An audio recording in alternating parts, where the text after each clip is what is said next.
خواتین و حضرات، میں جناب اظہر صدیقی اور ان کے رفقاء کار اور ادبی کمیٹی اور لائبریری کمیٹی کے اراکین کا تہہ دل سے ممنون ہوں کہ انہوں نے میری اس طرح عزت افزائی فرمائی۔ بڑی خوشی اور حیرت ہوتی ہے کہ جم خانہ میں جو کسی زمانے میں اور بہت سی سرگرمیوں کے لیے مشہور تھا، اب اس قسم کی ادبی اور ثقافتی سرگرمیوں کے لیے گنجائش، نہ صرف گنجائش پیدا کر لی گئی ہے بلکہ وہ روز بروز زیادہ اہمیت حاصل کرتی جا رہی ہیں۔ ورنہ ایک زمانہ وہ بھی تھا، یہ میں 5ویں دہائی کی بات کر رہا ہوں، آج سے 30-35 برس پہلے، کہ جب مرزا عبدالودود بیگ کہا کرتے تھے کہ یہاں پگڑی اچھلتی ہے، اسے جم خانہ کہتے ہیں۔ چونکہ وقت بہت کم ہے، اس لیے بغیر کسی تمہید و تعارف کے میں اصل موضوع کی طرف آتا ہوں، اور آپ سب حضرات کا بھی تہہ دل سے ممنون ہوں اور سپاس گزار ہوں کہ آپ نے اس وقت زحمت فرمائی۔ میں چند اقتباسات مطبوعہ و غیر مطبوعہ مضامین سے آپ کے سامنے پڑھوں گا، اور چیدہ چیدہ اور جستہ جستہ اور کہیں کہیں برجستہ ہوں، آپ انہیں پائیں گے۔ مکمل تحریر پڑھنے کا یہ موقع نہیں، نہ اس کا وقت ہے۔ پہلا اقتباس جو تازہ ترین تحریر سے لیا ہے، اس کا عنوان تھا الطاف گوہر اور گڑ کی ڈلی۔ الطاف گوہر صاحب دور ایوبی میں انفارمیشن سیکریٹری اور اس کے علاوہ اور بہت کچھ رہ چکے ہیں۔ ان کی کتاب تحریریں چند کہ جب تعارف اور رونمائی لندن میں ہوئی تو میں نے ایک مضمون پڑھا تھا، اس کے صرف چند پیراگراف میں پڑھ دیتا ہوں، وہ مضمون بہت طویل تھا۔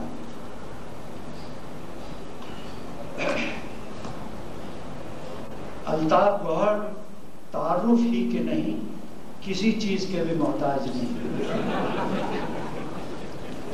ادیب، شاعر، صحافی، مدیر، سیاسی مبصر، ایک بین الاقوامی ادارے کے بانی، منتظم و منصرم، سابق صنعت کار اور بیوروکریٹ۔ علم و دانش، مشاہدہ و تجربہ، عزت، شہرت، منصب، اللہ کا دیا سب کچھ ہے، یہاں تک کہ عمر عزیز کی 6 دہائی میں نظر بددور گھنے بال، جن پر ہم جیسے فارغ البال لوگوں کو رشک آتا ہے، اب تو حجام بھی ہم سے پیسے لیتے ہوئے شرمانے لگا ہے، اور اس طرح لیتا ہے کہ نظر سے نظر نہیں ملتی، منہ پھیر کر ادھر کو بڑھا کے ہاتھ۔ اور گھنے بال تو ہم بے دھیانی میں لکھ گئے، ہماری مراد تھی شانے پر بکھری ہوئی الطاف گوہر کی اپنی ہی یہ لمبی لمبی کابلیں، جن پر سوامی مہیش راجنشی اور ڈاکٹر جمیل جالوی تک کو رشک آئے۔ مختصر یہ کہ سب کچھ اللہ نے دے رکھا ہے قینچی کے سوا۔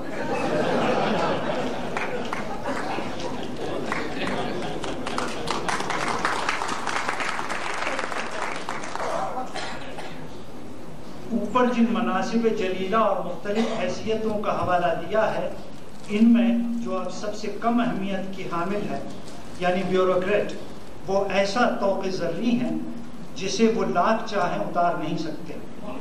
اسی طرح جیسے ہم اپنی 40 سالہ ملازمت کے دوران ادیب کا ٹیکہ اور قلم ماتھے سے نہ مٹا سکے۔ بیوروکریٹ یا بینکر سے بدتر صرف ایک ہی شخص ہوتا ہے، وہ ہوتا ہے سابق بیوروکریٹ اور ریٹائرڈ بینکر۔ سابق بینکر، سابق بیوروکریٹ جب ملتے ہیں تو اپنے بین المحکماتی مارکوں، انٹر ڈپارٹمنٹل ڈسپیوٹس، وزیر بے تدبیر سے مچیٹوں، قبل از وقت برخاستگی اور بعد از وقت ترقی نااہلوں کی ملازمت کی رسی میں لامحدود تھی اور فائل کی نوٹنگ میں وکٹورین انگلش میں انشاء پردازی کے منشیانہ کمالات کی ختم نہ ہونے والی الف لیلا سے ایک دوسرے کی تواضع کرتی.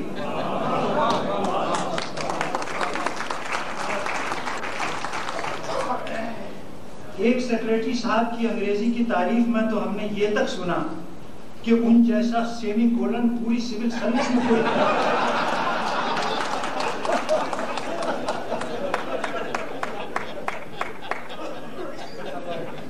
چنانچہ ساری عمر سیمی کولن لگاتے اور منہ مانگی ترقیاں پاتے رہے.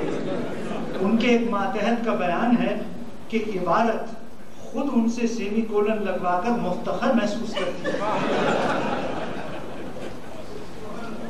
لیکن پرانے بینکرز جب ملتے ہیں تو آپس میں ڈینگے نہیں مارتے، اس لیے کہ وہ ایک دوسرے کے بیڈ ڈیٹ سے بخوبی واقف ہیں. ہر چند کے الطاف گوہر کو وہ موجود تھے اس وقت. ہر چند کے الطاف گوہر کو بیوروکریسی کا کوچہ ملامت چھوڑے کم و بیش 20 سال ہونے کو آئے، مگر یہ سابقہ ایسا لاحق ہوا ہے کہ کسی طور پیچھا نہیں چھوڑتا.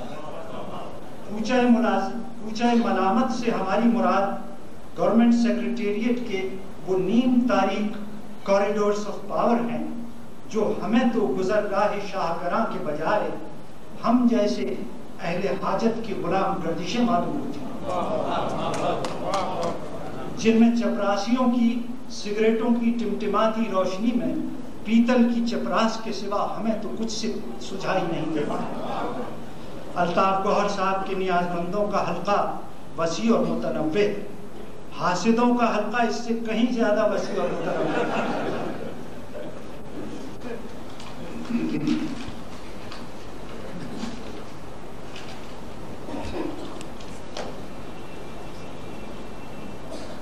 الطاف گوہر کا اصل المیہ یہ ہے کہ بیوروکریٹ اگر بدقسمتی سے ادیب بھی ہو تو نہ بیوروکریسی اس سے ایز محسوس کرتی ہے اور نہ ادیب برادری اس سے خوش رہتی ہے کہ اسے سول سروس کے محدودات اور دائرۂ بے عملی کا علم اور اندازہ قطع نہیں ہوتا. بیوروکریسی سے ہمارا رشتہ بوجود لو ہیٹ، جس کا ترجمہ میں نے پیار پھٹکار کیا ہے، بیوروکریسی سے ہمارا رشتہ بوجود پیار پھٹکار کر رہا ہے. بیوروکریٹ ہمارے ہاں سب سے جابر مجبور اور سب سے زیادہ مسکین ظالم ہوتا ہے. سوائے تبادلے کے وہ اور کسی تبدیلی کے حق میں نہیں ہوتا. اس غریب کو ہر آنے والے کا بول بالا اور جانے والے کا منہ کالا کرنا پڑتا ہے. ہر آنے والا اس سے غیر مشروع اطاعت اور تاحیات وفاداری کا طلبگار ہوتا ہے. بیوروکریسی ایسی کلیوپیٹرا ہے جسے ہر حملہ آور سیزر اور اینٹنی کی دلداری کرنی پڑتی ہے. وہ باری باری ہر سیزر کو آنکھوں پر بٹھاتی ہے، پھر اسے بستر خجالت پر لٹا کر سرخ فیتے سے مشکیں کس دیتی ہے. اس کی ادائے سپردگی میں بھی ایک فاتحانہ شان ہوتی ہے. جب وہ بیعت کے لیے ہاتھ بڑھاتی ہے تو وہ جانتی اور جتلاتی ہے کہ یہ وہ ہاتھ ہے جس نے بڑے بڑے لرزانندگان جہاں کو ٹھکانے لگا دیا. My bluest ways to kiss a hand that kings have lived and trembled living.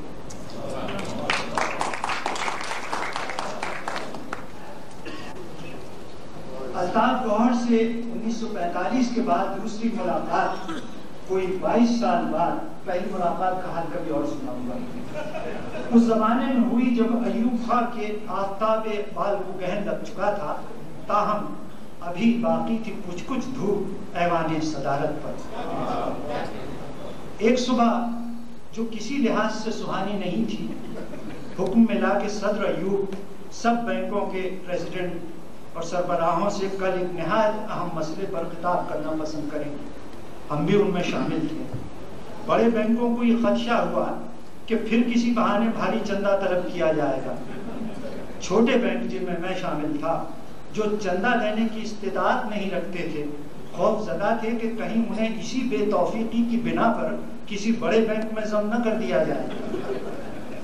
بینکوں کے سربراہ عالم بیم و رجا میں صوفوں کے آخری کنارے پر اس طرح نروس بیٹھے تھے کہ بعض تو سربراہ کے بجائے برسر راہ اکڑو بیٹھے دکھلائی دیتے۔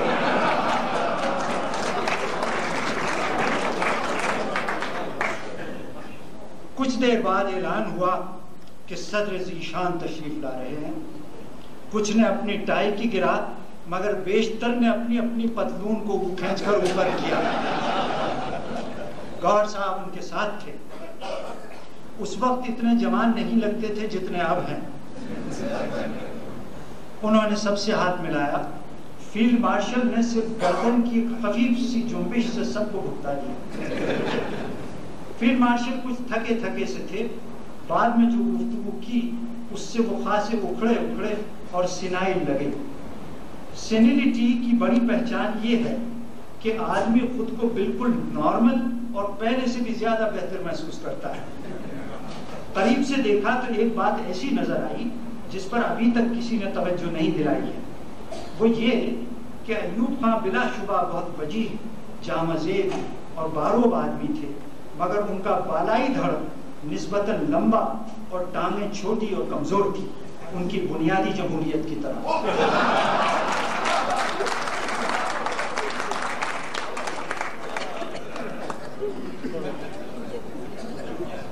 فیلڈ مارشل ایوب خان نے بغیر کسی تعارف اور تمہید کے چھوٹتے ہی فرمایا، جنٹلمن، آپ کو معلوم بھی ہے روٹی پکانے میں عورتوں کا کتنا وقت ضائع ہوتا ہے۔ یہ پہلا جملہ تھا۔ اس پر بعض بینکر نے ایسے محتاط اور مبہم طریقے سے سر ہلائے کہ اس کا مطلب 10 منٹ بھی ہو سکتا تھا اور 10 گھنٹے بھی۔ ایوب خان نے اپنا خطاب جاری رکھتے ہوئے کہا کہ ہمارے ملک میں وقت کی کوئی قدر نہیں، سارا وقت روٹی پکانے میں ہی ضائع ہو جاتا ہے۔ روٹی پکانے کا طریقہ بالکل غلط ہے۔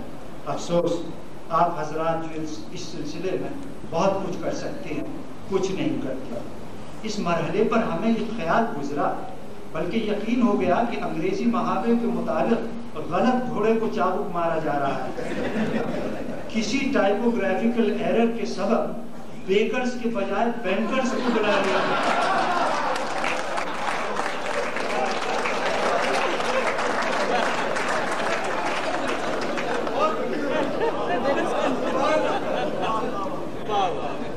لیکن صاحب توبہ کیجئے، کس میں اتنی جرت تھی کہ فیلڈ مارشل سے یہ کہہ سکے کہ ہم نانوائی نہیں ہیں؟ کچھ اپنے گھٹنوں میں اور باقی مادہ اپنی بغلوں میں ہاتھ دیے بیٹھے سنائی۔ ایوب خان روٹی پکانے کی خرابیاں اور قباحتیں اپنے سینڈ ہرس لہجے میں بیان کرتے رہے۔ وہ ہلکے سے مسکرائے تو بینکرز کے دم میں دم آیا، بلکہ ایک چھوٹے بینک کے سربراہ نے تو حوصلہ کر کے چپاتی کی مذمت میں اردو میں ایک جملہ بھی کہا۔ کہنے لگے کہ چپاتی اگر گرم ہو تو معدے میں تفکیر پیدا کرتی ہے اور ٹھنڈی ہو تو قبض۔ فیلڈ مارشل نے انہیں تو کچھ نہیں کہا، الطاف گور کو یوں دیکھا جیسے کہہ رہے ہوں کہ یہ کیا بک رہا ہے، یہ قبض کا علاج کرانے یہاں آیا ہے۔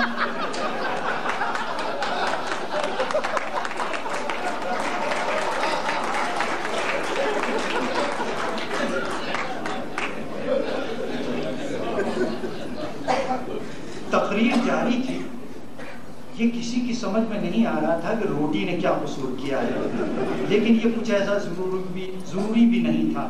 خود بادشاہ ہوشکائے تو سب چیونٹی کو بھی تلوار سے قتل کرنے کے لیے نکل کھڑے ہوتے، اور ایسا ہو بھی چکا تھا۔ جب سے ایوب خان نے کہا تھا کہ بکریاں ملک کے جنگلات اور معیشت کی دشمن ہیں، پوری قوم بکریوں کے خلاف سیسا پلائی ہوئی دیوار کی طرح کھڑی ہوئی۔ ریڈیو، ٹی وی، اخبارات میں بکریوں کے خلاف پروپیگنڈا کیا جانے لگا، جو قطعاً غیر ضروری تھا، اس لیے کہ بکریوں سے نمٹنے کے لیے مسلمانوں کو کسی اشتعال کی ضرورت ہے۔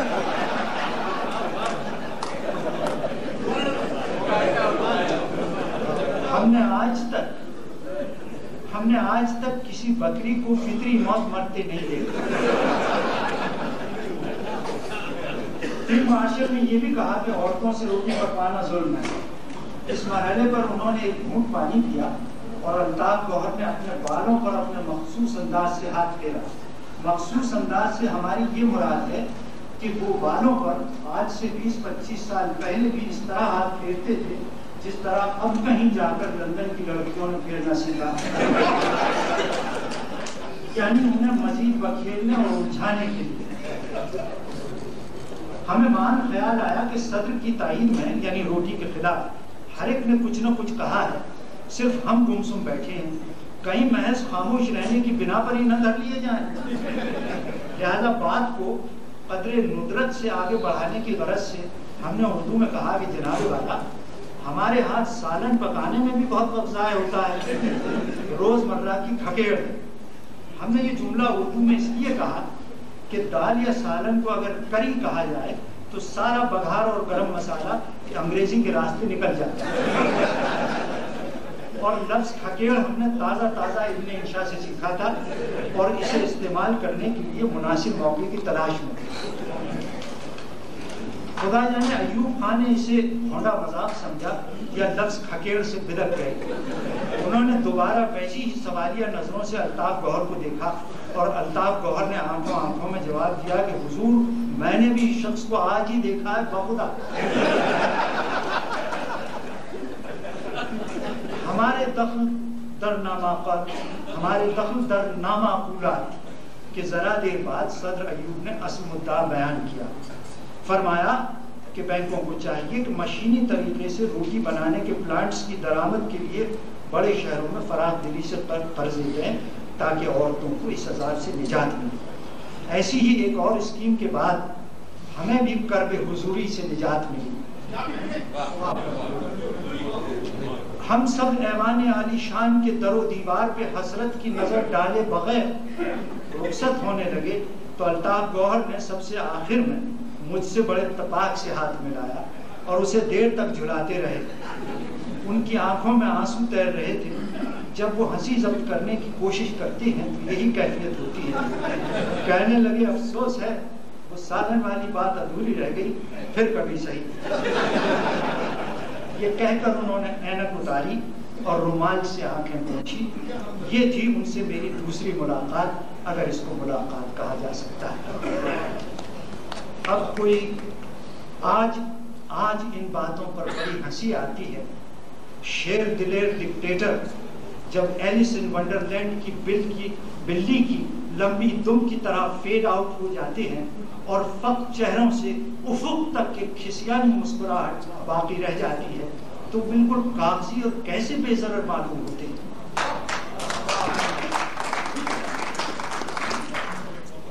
باکسر کا ناک آؤٹ پنچ کچھ عرصے بعد آپ سلو موشن میں دیکھیں تو یوں لگتا ہے جیسے نرم اور شفیق ہاتھ محملی رخسار کو سہلانے کے لیے ہولے ہولے قریب اور قریب آ رہا.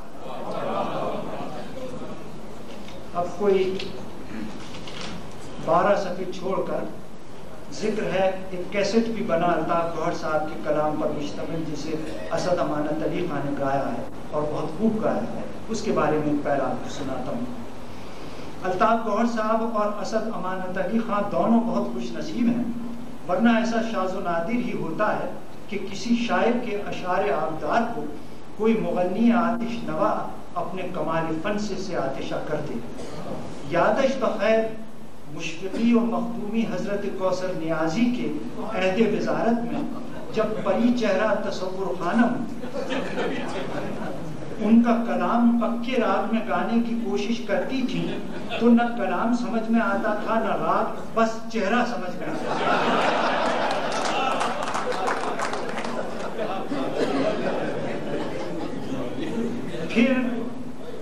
پھر جب وہ ٹی وی پر اپنے مخصوص سیکسی انداز میں ایک جھٹکے کے ساتھ اپنی ناک سکیڑتی تھی تو بس جان ہی تو نکل جاتی تھی. ہمارا مطلب ہے مولانا کے کلام کی.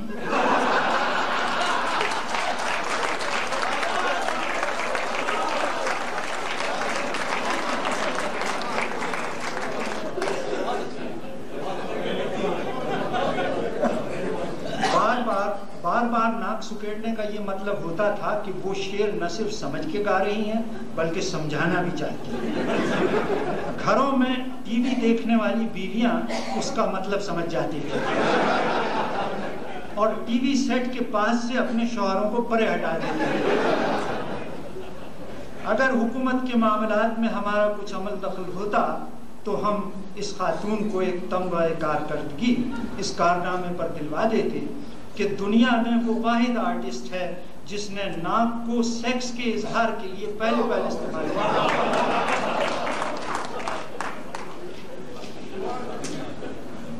اب کوئی 3 ہفتے ہوئے ضیاء محی الدین کے اعزاز میں ایک نشست ہوئی تھی, اس کا صرف شروع کا ایک پیرا سنا دیتا ہوں. ضیاء محی الدین بنیادی طور پر اسٹیج, اس کی صدارت میرے سپرد ہوئی تھی. ضیاء محی الدین بنیادی طور پر اسٹیج کے آدمی ہیں, لہٰذا ذرا اسی کے حوالے سے مختصر سی گفتگو کی ابتدا کروں گا. آپ نے لندن کے تھیٹروں میں دیکھا ہوگا کہ شو سے پہلے آرٹ پیپر پر چھپے ہوئے کتابچے قیمتاً ملتے ہیں جنہیں خریدنا تھیٹر دیکھنے کے ان لکھے آداب میں داخل ہے. ان کتابچوں میں کاسٹ کی تصویریں اور مفصل تعارف ہوتا ہے. جب آپ بڑے شوق سے کتابچہ خرید کر نیم تاریخ ہال میں داخل ہوتے ہیں اور اس سیٹ کی جانب بڑھتے ہیں جس پر گائیڈ اپنی منی سی ٹارچ کی ایسی روشنی ڈالتی ہے جو ہم گناہ گاروں کے ایمان سے بھی زیادہ ضعیف اور نیت سے بھی زیادہ ڈاماڈول ہوتی ہے کہ کبھی اس کرسی پر پڑتی ہے کبھی اس کرسی پر, تو کتابچے کی تصویریں اور حروف تو درکنار, آپ کو وہ عفیفہ تک نظر نہیں آتی جس کی گود میں آپ اوور کوٹ, چھتری, پستوں کے پیکٹ اور کتابچے سمیت بیٹھنے کی کوشش کرتے ہیں.